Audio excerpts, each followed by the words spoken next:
नमस्कार, मैं राणा कुमार सिंह केवी स्टूडियो के खास कार्यक्रम कहता बेगूसराय बढ़ता बेगूसराय में आज आप लोगों के बीच अपनी बातों को रखने के लिए हम बुलाए हैं जन अधिकार पार्टी बेगूसराय के जिला प्रधान महासचिव विजेंद्र कुमार जी को।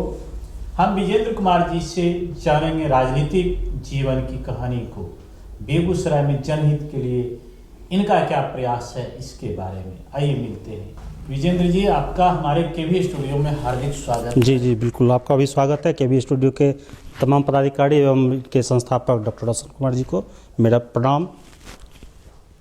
विजेंद्र जी, हमारे दर्शक जानना चाहते होंगे कि विजेंद्र जी की प्रारंभिक शिक्षा दीक्षा कहाँ से हुई, इनका पारिवारिक माहौल क्या है, राजनीतिक ही तो नहीं था या पर्सनल ये राजनीति में प्रवेश किए? जी, मैं पहले बता दूं कि मेरी प्राथमिक शिक्षा गांव से स्टार्ट हुई और मेरा गांव सुदूर देहात राष्ट्रकवि दिनकर गांव के बगल में मेरा एक रूपनगर गांव है। जी, मैं वहां से हूं और मैं अपने आप को धन्य मानता हूं कि मैं राष्ट्रकवि दिनकर के नाम से जो स्कूल है उसमें मैं मैट्रिक पास किया हूं और अपनी प्रारंभिक शिक्षा गाँव से ही स्टार्ट किया हूँ। और पॉलिटिकल की जहाँ तक बात है, मैं किसी पॉलिटिक्स में पहले था नहीं।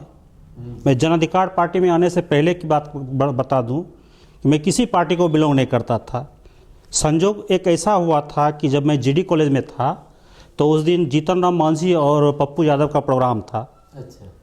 तो मुझे भाषण सुनने का मौका मिला और मैं मैट्रिक के बाद में छात्रावास कल्याण छात्रावास में पढ़ता था और वहाँ पर बहुत बुनियादी सुविधा की कमी थी, जैसे बिजली का नहीं रहना, पानी की समस्या वगैरह वगैरह समस्या थी। न पुस्तकालय नहीं होना, न मेस होना, सब कुछ नहीं था। तो हम लोग छात्रों ने एक अल्टीमेटम दिया था जीतन राम मांझी, चूँकि तत्कालीन वो मुख्यमंत्री वहाँ पर जीतन राम मांझी थे, तो जनरेटर की डिमांड किया था, लेकिन वो जनरेटर नहीं मिला था। तो संजोग था मैं वहाँ पर था उस मीटिंग में, उस सभा में, तो एक अल्टीमेटम हम वहाँ पर दिए थे पप्पू यादव जी को कि सर, हम लोगों का जो बुनियादी सुविधा में है सो रोशनी की कमी है कल्याण छात्रावास में, यदि आप जनरेटर की सुविधा दे देते तो बेहतर होता। और उससे पहले 2 महीना 3 महीना पहले हम जीतन राम मांझी को हम भी दिए थे, लेकिन वो जनरेटर अभी तक नहीं मिला है। और आज भी इंटरव्यू में बैठे हुए हैं, इस स्टूडियो के माध्यम से, इस प्लेटफॉर्म के माध्यम से बता दूं, वो जनरेटर सरकार का अभी तक नया था। लेकिन पप्पू यादव जी को हमने अल्टीमेटम दिया और 24 घंटा के अंदर छात्रावास में जनरेटर की सुविधा लग गई। बड़ा गजब का हम लोगों को लगा कि भाई ये क्या हो गया। और उनका जो भाषण सुने बहुत दिली लगाव हो गया कि नहीं, निश्चित रूप से ये इंसान है, इनकी आइडियोलॉजी पर चलना चाहिए। और तब से हमें वो पसंद आ गए। और उस वक्त वो पॉलिटिकल पार्टी नहीं था। पप्पू यादव जी पॉलिटिकल पार्टी नहीं थे, युवा शक्ति संगठन के नाम से वो चलाते थे और युवा शक्ति संगठन उनका 90 के दशक से ही चलता आ रहा। 2015 में वो पार्टी बनी थी, जन अधिकार पार्टी, और हम 14 में युवा शक्ति से थे। और तब से हम पॉलिटिकल हो गए, पॉलिटिकल हो गए। मैंने एक पार्टी ने आपको पॉलिटिकल बना दिया। अच्छा, इस पार्टी में आने के बाद आप कैसा महसूस कर रहे हैं? जी, बहुत फील गुड महसूस कर रहे हैं हम, बहुत फील गुड, क्योंकि एक पार्टी नहीं है, क्योंकि राजनीतिक कई पार्टियां हैं। जी, मैं बहुत सारे पार्टी को देखा, पढ़ा, जाना और जन अधिकार को भी देखा। जन अधिकार एक पार्टी ने है, ये एक ऐसा प्लेटफॉर्म है, एक सामाजिक कल्चर में जो लोग जीते हैं, बस उसी टाइप में ये पार्टी है। अब इनको पॉलिटिकल आप बोल दीजिए या कुछ भी बोल दीजिए, जब पार्टी बन गई तो पॉलिटिकल तो होगा ही होगा। लेकिन जहाँ तक बात करते हैं सोशल वर्क की, चाहे आपका बेगूसराय में इंजीनियर मुकेश कुमार की हत्या की बात हो, जो चड्डा एंड चड्डा कंपनी में थे, यही के थे, जब उसकी हत्या मुजफ्फरपुर में हो गई थी तो सबसे पहले पप्पू यादव यहाँ आकर उनके माता को, उनके पिता को, उनके परिजनों को आंसू पोंछने का काम किया और उस वक्त मैं उनके साथ था। प्रथम मुलाकात हमें वहीं पर हुई थी। या फिर बेगूसराय में ही डबल मर्डर की बात हो भगवानपुर में, पप्पू यादव ने वहाँ पर परिजनों को आंख पोंछने का काम किया, आंसू पोंछने का काम किया। सामहो में हत्या हुई, तेघरा में हत्या हुई, या कहीं भी हत्या हो या कहीं बलात्कार हो तो पप्पू यादव पहले। राजनीति का मतलब सर ये होता है कि एक सेवा भाव। मैं अन्य पार्टी को मैं दोष नहीं देता हूँ, आखिर वो दिखना तो चाहिए ना, सेवा भाव दिखना चाहिए। जो सेवा भाव पप्पू यादव में दिखता है और दिख रहा है। विजेंद्र जी, हर पार्टी अपने अपने विजन के तहत आगे बढ़ती है। बिल्कुल। और आपकी भी पार्टी, आपने कहा कि हम लोगों के दुख में साथ हैं। बिल्कुल। और आप ये भी कहे कि हम उस पार्टी को सीखकर खुद राजनीति में आए। पिछले महीना चुनाव हुआ, क्या कारण, कुछ ऐसे मुद्दे रहे होंगे, सब्जेक्ट रहे होंगे जो आप पिछड़ गए? पूरे बिहार से आपके पार्टी को एक भी विधायक नहीं। जी बिल्कुल। और सबसे दुख की बात ये होती है कि आपके राष्ट्रीय अध्यक्ष महोदय भी पिछड़ गए। जी बिल्कुल। क्या कारण? बहुत सुंदर आपने सवाल किया है सर। और इसका जवाब यदि आपको अच्छा लगे और दर्शकों को अच्छा लगे तो मैं बोल दूं, सेंटिमेंटल ब्लैकमेल होता है यहाँ पर वोटर। सेंटिमेंटल ब्लैकमेल, जाति के नाम पर, धर्म के नाम पर, मजहब के नाम पर, आरक्षण के नाम पर, बैकवर्ड फॉरवर्ड के नाम पर, जो जन अधिकार पार्टी नहीं करती है। फिर उसको तोड़ने में आप विफल क्यों हो जाते हैं? जी ये गनीमत है, हमारे गनीमत बिहार है। में अगर क्षेत्रवाद है, संप्रदायवाद है, जातिवाद है, ये सारे चीज जो, जी बिल्कुल बिल्कुल, तो इसको तोड़ने में जनाधिकार पार्टी विफल हो रही है। जी जी बिल्कुल। ये भी आपके पार्टी की तरफ एक विफलता है। जी बिल्कुल। विफलता आप इसको क्यों कहिएगा सर? विफलता नहीं, मैं लोगों को बता रहा हूँ। क्या इससे कब तक आप इसमें शामिल रहिएगा? इससे निकलने की बात हम कर रहे हैं। जब तक आप धर्म से नहीं निकलिएगा, जाति से नहीं निकलिएगा, तब तक फिर आप लोगों में, समाज में क्या एक अवेयरनेस देंगे? बिल्कुल जी। इससे निकलना पड़ेगा। राजीव गांधी मरे तो सेंटिमेंटल ब्लैकमेल हो गया वोटर। लालू यादव जेल में है तो सेंटिमेंटल ब्लैकमेल हो गया यहाँ के लोग कि भाई लालू जेल में तो उसके बेटा को वोट दे दो। अटल जी मर गए तो उनका लोटा सौ से देश में घूम गया, सेंटिमेंटल ब्लैक हो गए। मुख्य मुद्दा क्या होना चाहिए? शिक्षा, स्वास्थ्य, रोजगार।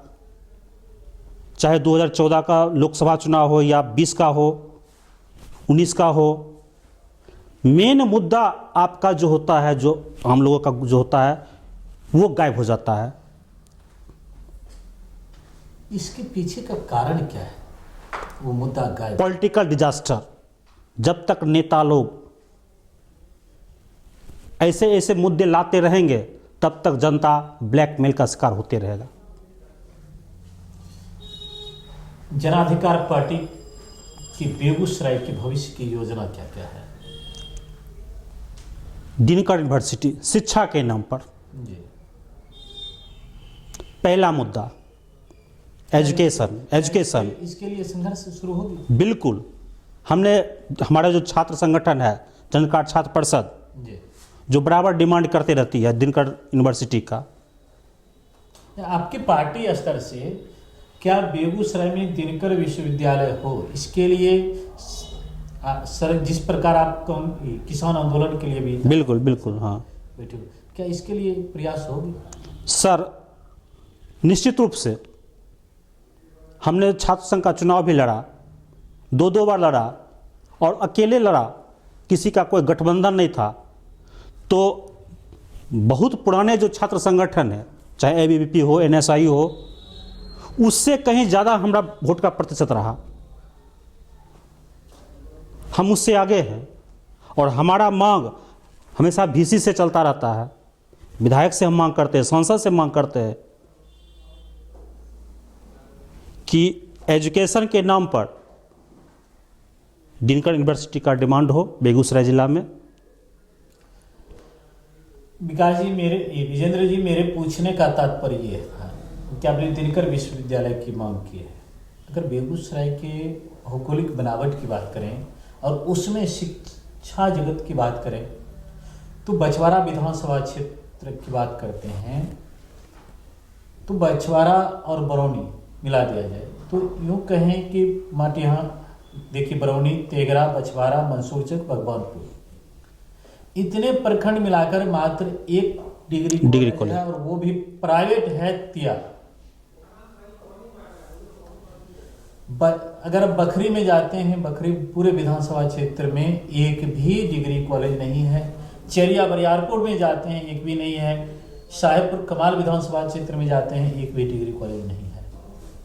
जी अगर बात करते हैं चेरिया बरियारपुर में एक मंझौल कॉलेज है। इतने बड़े क्षेत्र में 7 विधानसभा क्षेत्र हमारे पूरे बेगूसराय जिला में है, जिसमें अगर बात करें तो 3 विधानसभा क्षेत्र में डिग्री कॉलेज है। टीआई की भी चर्चा करें तो बाकी में नहीं है। क्या इसके लिए जन अधिकार पार्टी का कोई आंदोलन होगा? बिल्कुल सर, एकदम निश्चित रूप से होगा।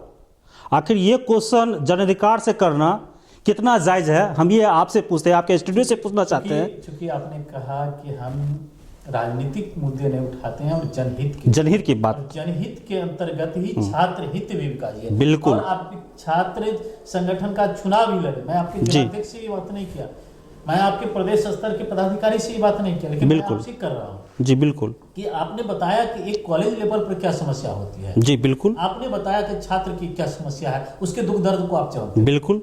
मेरा प्रश्न यहाँ से है। जी सर, निश्चित रूप से बेगूसराय में 7 विधानसभा है, क्योंकि आप युवा भी हैं। जी बिल्कुल। और आपके जैसे युवा, हमारे जैसे युवा जब तक आगे नहीं आएंगे तब तक इस मुद्दे पर आगे कार्य नहीं होगा। मैं इसके लिए आपसे जी बिल्कुल। बेगूसराय में 7 विधानसभा सर है, ये आपको भी पता है और लोगों को भी पता है। और एक धरोहर जीडी कॉलेज, बस इसी के नाम पर हम लोग शिक्षा को हम देख रहे हैं। बाद बाकी डिग्री कॉलेज की कहीं व्यवस्था ही नहीं है। अब सुदूर देहात की आप जहाँ तक बात करते हैं बखरी विधानसभा की या फिर बछवाड़ा विधानसभा की, जिला मुख्यालय से लगभग 45 किलोमीटर 60 किलोमीटर दूर पड़ता है। एक डिग्री लेने के लिए, कॉलेज पढ़ने के लिए कितना सफ़र तय करना होता है, ये वहाँ का विद्यार्थी समझ पाता है। आज रास्ते में हम सुनते हैं कि बेटियों के साथ ऐसी घटना घट रही है। खुदावंतपुर से अगर आरसीएस कॉलेज आए 40 किलोमीटर की दूरी तय करके 30 किलोमीटर, क्या 30 किलोमीटर तक वो बेटी सुरक्षित रहेगी? सर बेटी के लिए अगर आवाज आपने कहा कि हमने इंजीनियर में उनके परिवार तक पहुंचा, कई कांडों की आपने चर्चा की। जी बिल्कुल। ये भी सुरक्षा आपका दायित्व बनता है। और नजर खोलना एक विपक्ष का, सत्ता पक्ष का नजर खोलना विपक्ष का प्रथम काम है। सर हम तो ही तो बोल रहे हैं, जो सवाल आप हमसे कर रहे हैं सवाल आपको वहां पर करना चाहिए जो भी सत्ता में है। मैं तो सिर्फ आपको आईना दिखाऊंगा ना। बिल्कुल। मैं सिर्फ आपको आईना दिखाऊंगा। क्या वो लड़की कितना सहज महसूस करती होगी जो खुदावंतपुर से आती होगी, समथा दियारा से आती होगी, फिर बखरी से आती होगी जीडी कॉलेज। उसके लिए कोई व्हीकल्स है? जब आप बखरी से चलेंगे तो वहाँ पर टाइम टू टाइम चलता है बस, और किसी का एग्ज़ाम है। हम कल की बात करते हैं, कल हम जीडी कॉलेज में थे और एग्ज़ाम चल रहा था। 2 घंटे विलंब से लड़कियां पहुंची, उसमें 10 लड़कियां थी, 10-12 की संख्या में। ये समस्या है सर। विकास जी बहुत अच्छा लगा, आप अपनी विजन को रखे जी, और एक साथ हमने आपके अंदर छात्र को देखा, छात्र राजनीति को देखा, जनाधिकार पार्टी के शुरुआत से लेकर वर्तमान तक के राजनीति को देखा। जी बिल्कुल।